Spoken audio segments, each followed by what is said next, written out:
Hey, Brian from Garage Hall. Today I have the Innova 6100p, and you got a check engine light here. Absolutely, I love this thing. So anyway, you got to locate your OBD2, which is on this Hyundai Accent. It's right here. So you plug the scanner in,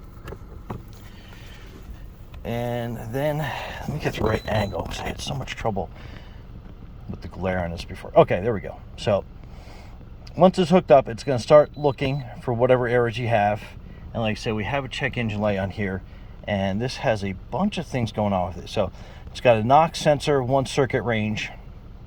And why that's happening on this is they lost oil, mainly because they drove over something. It looked like a stick or a piece of rebar or something, and it came up and it hit the oil filter, and it caused like a pinhole leak in it. So the car lost a lot of oil, so it had a bunch of strange errors come up.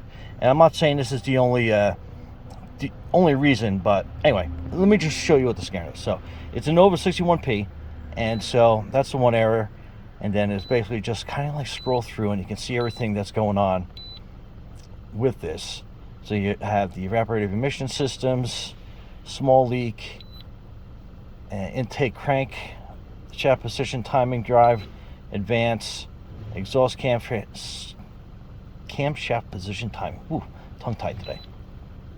So some of these errors have been in there for a while because the car does have 134,000 miles, and some of the repairs look like they had been done, but they may have never cleared the errors out. So you hit that button there, and you hit this, and it'll clear.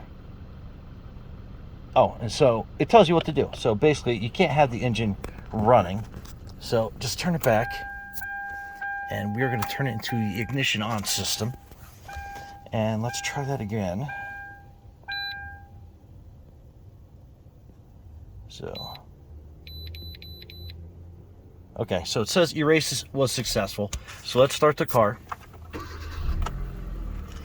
and see how your check engine light went out and all your lights reset. So it's going to do another scan again, and this is basically going to tell you anything that's permanent that was not repaired or needs immediate repair. So you have the evaporative emission system leaks detected, very small. So that's still showing up, even though you're not going to have a check engine light on that. And if that had been repaired, it will actually go away on its own after a couple of starts and miles, depending on the cycle of your car. But this also does a lot of amazing things too. So you go into this other menu, and you can actually do an ABS test, and then it's going to just double check your car. Hit automatic. Is that your car? Yes.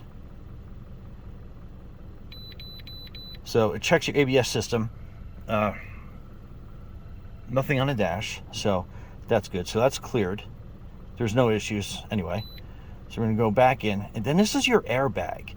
And believe it or not, I had a lot of problems with like this little airbag system on a lot of these cars in general at my shop. Let me let that focus again. But you go into your system, Hyundai SRS, and it's going to tell you if there's any errors or not. And sometimes it's as simple as you might have like a seat malfunction pad error for the SRS system, and this little computer will reset it. Again, I love this. This is like my go-to scanner. And if you go in here, you get like a bunch of oil, like you have an oil reset, DLC locator, battery alternator, monitoring system, drive cycle. I mean, this thing does so much. It's crazy. But anyway, absolutely love this thing. This is probably a step up from those other OBD2 scanners that you're going to get. This one is probably your mid-grade mechanic version, but at this price point, I mean, you can't go wrong. This thing does everything you're going to need to do. So if you're just like a regular mechanic, backyard mechanic, your household mechanic, you got a bunch of cars or trucks in your fleet, this is definitely the scanner that you want to get before you go to those higher level ones. And like I said, I have a pretty extensive garage that I do repairs on with my lift and stuff. And this is all I've been using. This is all that I need, and it gives me tons of information. Anyway, I'm talking a lot, but anyway, Brian from Garage Hall. Thanks for watching, and be safe out there.